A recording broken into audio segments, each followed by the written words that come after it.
Halo teman-teman, apa kabar? Ada saya kembali Siti Nurdianti, sahabat baik kamu. Nah, kali ini teman-teman, saya doakan bagaimanapun keadaanmu di hari ini, kamu semakin bertambah semangat ya. Nah, ngomong-ngomong soal semangat, saya juga bersemangat banget nih kali ini. Karena saya ingin membagikan sebuah jalan keluar kepada kamu. Seandainya kamu memang adalah orang yang sedang mentok gitu ya, mengalami kebuntuan dalam hidup di dalam berkarya, bener. Nah, sekarang di antara kamu, siapa sih yang sedang mentok soal hutang, soal jodoh, ataupun soal pekerjaan? Apapun mentoknya kamu, coba deh, ada nggak? Nah, sekarang secara singkat saya akan menjelaskan kepada kamu apa sih yang menjadi halangan kamu dan bagaimana cara saya dulu bisa lepas dari kebuntuan. Teman-teman, kebuntuan apapun yang kamu hadapi itu sebenarnya cuma satu. Penyebab dari kebuntuan kamu dalam berkarya, dalam hidup kamu tidak bisa menemukan jalan keluar. Itu bukan karena jalan keluarnya tidak ada loh, tapi penyebabnya adalah karena tekanan-tekanan yang ada di sekitar kamu. Sekali lagi, jalan keluar dari setiap masalah itu ada, tapi tidak terlihat karena kamu tertekan. Sekarang bener nggak? Bagi kamu yang sekarang lagi kuliah nih, lagi membuat skripsi, bener nggak kata saya? Bahwa kamu nih yang lagi butuh soal skripsi, bener kan?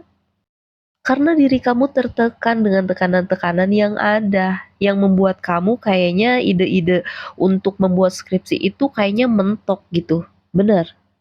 Nah, bagi kamu juga nih, yang mungkin sekarang kerja, baik itu sebagai pengusaha atau pekerja kantoran, bener nggak kata saya?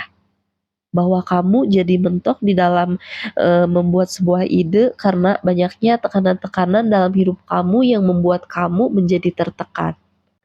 Nah, bagi kamu seorang pemusik yang ingin membuat sebuah karya musik contohnya, kamu gak akan bisa buat musik bagus loh.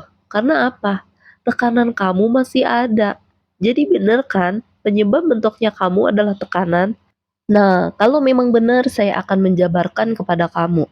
Asal muasal tekanan itu dari mana sih Mbak? Saya punya rahasianya nih buat kamu.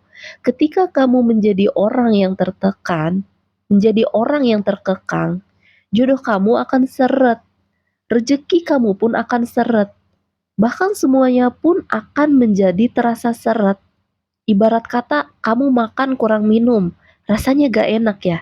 Nah, seretnya hidup kamu ini karena saya katakan adanya tekanan.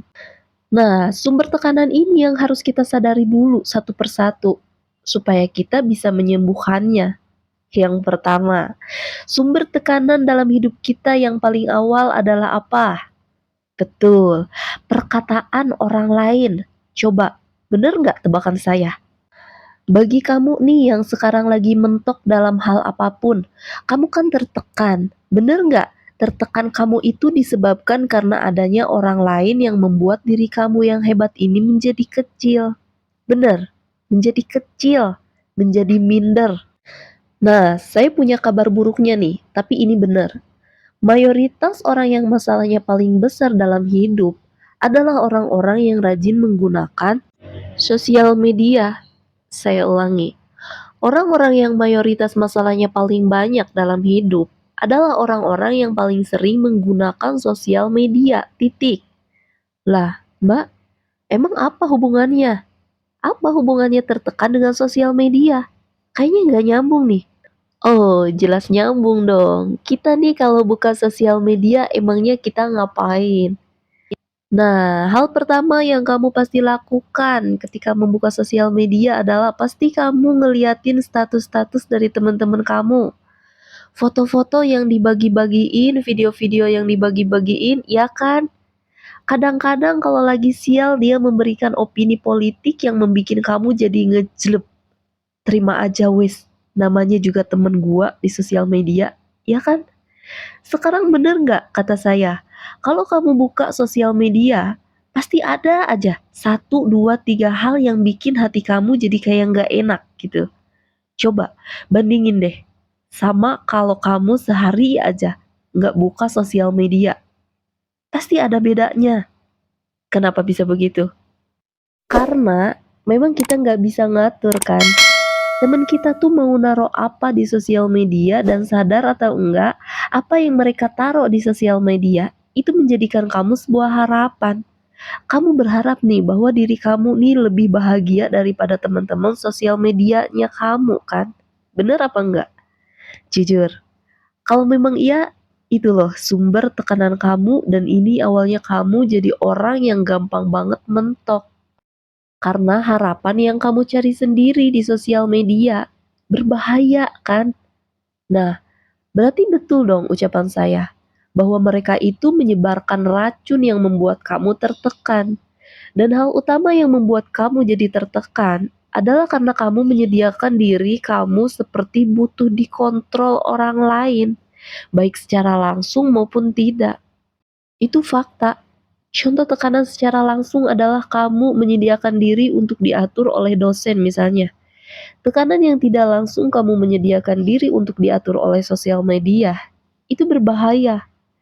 Jalan keluarnya adalah abaikan itu semua secara bijak dan sopan. Jelas ya? Nah, ternyata yang menyebabkan kamu tertekan itu bukan cuma orang lain.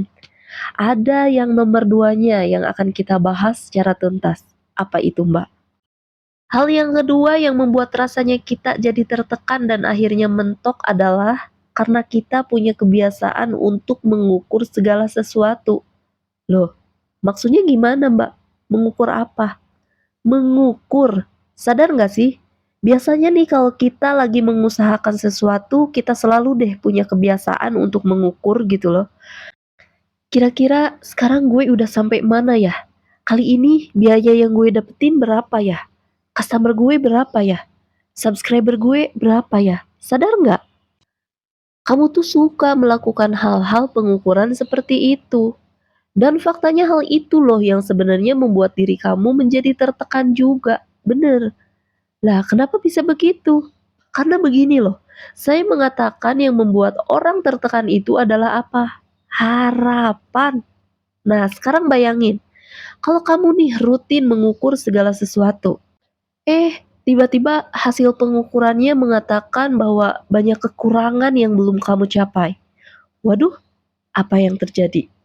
Betul, kamu jadi kecewa, kamu jadi stres, bukannya bisa berkarya malah mentok. Itu kan yang terjadi dalam hidup kamu, punya kebiasaan mengukur segala sesuatu, padahal itu racun yang sesungguhnya harus kamu tinggalkan.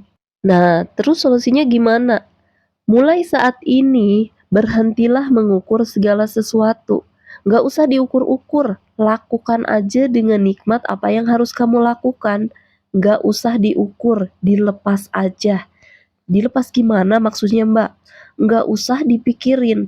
Lakuin apa yang harus kamu lakuin, tapi nggak perlu diukur.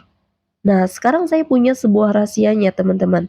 Rahasia ini bener banget sudah teruji nih di dalam hidup saya ya. Faktanya, manusia itu akan bisa berkarya dengan bagus ketika mereka lepas. Saya ulangi sekali lagi. Manusia akan bisa berkarya dengan bagus apapun karyanya ketika mereka lepas dari cengkraman pikiran orang lain dan melepaskan segala harapan yang mereka buat-buat sendiri. Itu fakta. Coba sekarang, ya. Sekarang kamu nih yang lagi mentok. Bener nggak perkataan saya? Bahwa kalau kamu nggak ada tekanan, kayaknya lebih gampang gitu untuk berkreasi. Bener apa enggak? Kalau saya sih pasti begitu. Yang biasa saya lakukan ya teman-teman, kamu mau berkarya baik itu YouTube ataupun yang saya lakukan ini, saya hargai ucapan semua orang, tapi saya abaikan. Saya jauhi sosial media walaupun saya punya, tapi tidak pernah saya pakai. Jadi kalau ada orang yang nanya, "Mbak, sosial medianya apa?" Saya bilang saya ada, cuma sekarang saya jarang standby di situ. Karena bagi saya mohon maaf, itu racun. Kalaupun nanti harus aktif sosial media, paling-paling saya update seminggu sekali. Lah, kok gitu Mbak? Karena saya nggak mau teracuni teman-teman, berbahaya. Nah, itu yang kedua yang saya lakukan. Dan yang ketiga yang saya lakukan adalah saya berhenti mengukur segala sesuatu. Jadi kalau YouTuber lain bikin subscribe diukur, watch time penonton diukur, banyaknya yang menonton diukur, mungkin kamu nih yang sedang membuka usaha ngukur ini, ngukur itu. Kalau saya bilang nggak usah diukur ya, dilepas aja. Nah Mbak, tapi kalau nggak diukur nanti bahaya. Bahaya dong. Gimana nanti bisa maju kalau nggak diukur? Karena semua yang diukur itu bisa kita perbaiki. Nah, kalau kita gak mengukur sesuatu, gimana mau memperbaikinya, Mbak? Caranya gampang. Prakteknya adalah begini. Kalau kamu ingin melakukan sesuatu yang perlu kamu lakukan, adalah cukup mendengarkan hati nurani. Dengarkan hati nurani. Ketika hati nurani kamu puas, selesai. Benar. Hati nurani saja cukup. Saya ulangi. Hati nurani saja cukup. Yang lain abaikan. Ketika kamu melakukan hal seperti itu, bekerja karena hanya hati nurani, bukan karena kamu ukur, bukan karena tekanan dari orang lain, kamu lupain semua tekanan itu. Kamu abaikan. Hanya fokus ke hati nurani aja. Semuanya akan baik-baik aja, percaya deh. Nah, itu yang saya lakukan. Kalau saya membuat karya seperti ini nih teman-teman, saya itu nggak mikirin subscribe saya berapa, naik apa turun. Enggak saya pikirin. Yang saya pikirin adalah sudahlah saya membuat materi sesuai dengan hati nurani aja. Kalau sudah berikan kepada mereka, kalau belum buang, gitu aja, sepele. Jadi seperti itu aja ya teman-teman. Oke, karena saya tidak ingin terlalu berpanjang lebar kali ini, saya cuma ingin kamu menjadi pribadi baru. Apabila kamu sedang menghadapi kebutuhan hidup, lakukan deh cara ini. Jauhi sosial media dan fokuskan diri kamu untuk mendengarkan hati nurani tanpa mengukur hasil kerja kamu. Lepaskan saja semuanya, dengarkan hati nurani kamu, maka di situ kreativitas kamu akan meningkat 10 kali lebih baik. Silahkan kamu uji apa yang saya katakan ini. Silahkan dicoba ya. Masih ada saya Siti Nurdianti, sahabat baik kamu. Tetaplah semangat, teruslah berbagi dan saling menyayangi. Bye bye.